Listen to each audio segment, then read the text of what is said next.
What's good, fam? It's your boy Rank Up, and we're back with another video. Now, this video, we're going to talk a little bit of history. I'm going to talk about the strange disappearance of the anime The Big O. Basically, it's 20 years later. It came out in 1999, created by Studio Sunrise. Studio Sunrise is synonymous with nigga anime. They made it popular. They got the name and the fame from Mobile Suit Gundam and all of its 20,000 series that they created in existence. They sold so many merchandise and books and toys and whatever properties you can ever think of. Thanks Studio Sunrise. They even did parts of Evangelion. They're involved in that. So yeah, Studio Sunrise is top dog if you don't know. Unfortunately, this video is about one of their failures, and this failure is known as the Big O. Now, originally, after the success of Evangelion, producers and creators are willing to take risky ideas, and you got this guy named Keiichi Sato, a highly successful character and mecha designer, had this one for consideration. Sato had claimed the true origins for the Big O was just like the toy concept that's been turned away by Bandai, and after introducing his ideas to future series director Kazuyoshi Katayama, the idea evolved into this retro themed anime with heavy homages to classic giant robots and other properties such as that. Originally this was going to be like 26 episodes, but you know how studios run. They don't know what they're doing. They're just throwing stuff to the wall until it sticks and make them some money. And Evangelion got them a little bank, but they don't got that much, so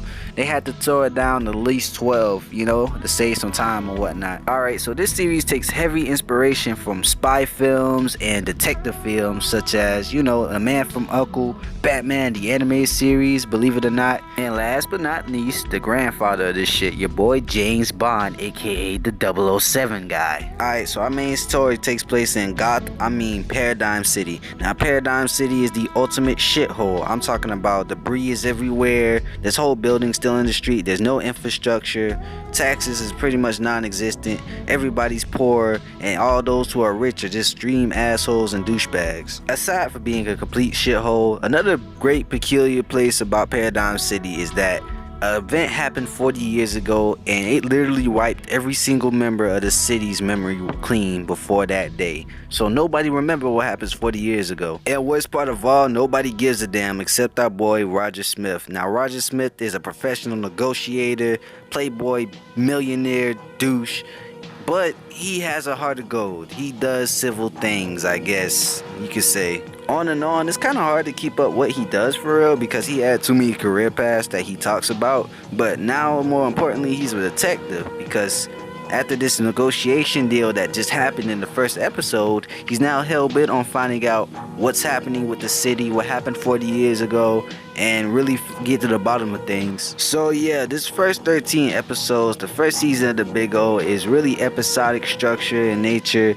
It really tries to make overarching plot or a semblance of a master plan per se in later half of the episodes and more in the season 2 part. But if I'm going to be completely honest, I see why this show was failing when it was airing, because I could barely keep up with the plot and it was not engaging as a fuck. Not because I'm not interested or I don't have an attention span, it's because everything's so convoluted and contrived. One of the biggest appeals of a noir or a detective style story is that you're supposed to be immersed in whatever world they're in. You're supposed to get inside the main character's head, see what he sees, feel what he feels, and take all of that in. Usually it's a dark, gritty place that you can't trust nobody, so we're supposed to get a lot of things about that. We're supposed to see his daily life. Yes, we do get a window into Roger's personal life and what he does on a daily basis, but it's so small and so brief that it's not even significant to be real. And the pacing is too damn fast. I mean, in the first episode, this guy stops a negotiation, then do some investigation, fighting off some bad guys and goons, and then he's fighting a giant fucking robot by the end. Whenever we do try to get a noir type storytelling or a vibe from this show, it just falls flat on his face because it's just blatant explanation by Roger. Usually there's dialogue or inner monologue between chapters and stuff like that to really piece together some things, but no, Roger is not even saying anything interesting that we don't already know. This is literally just exposition, and the somewhat quote-unquote clues that this show tries to present, it's literally just written in at the last possible moment, so we have to pay attention to it so the next moment will make any type of sense.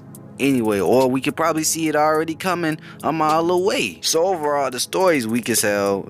You know, yeah, cool, whatever. It looks peculiar. The budget goes in the wrong places, to be real. There's a lot of style over stunts in this anime.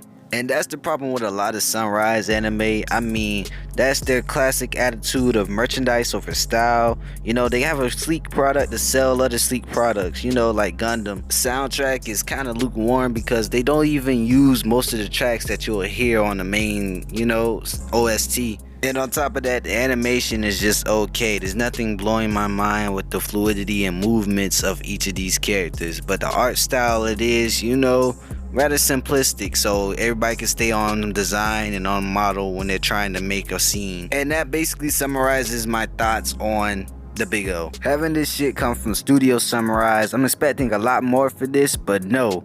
The irony I can't help but see, since this show focused so much on memories, you know, this is so forgettable for a show. Yeah, yikes. What do you guys think about this show? Do you love it? Do you hate it? What are some of your best moments? You agree with me? Disagree with me? Let me know. Just like, dislike, you know, I'm not against those. Just say a piece or forever hold it, you know. It's your boy Rank Up, and I'll see you guys in the next video, alright?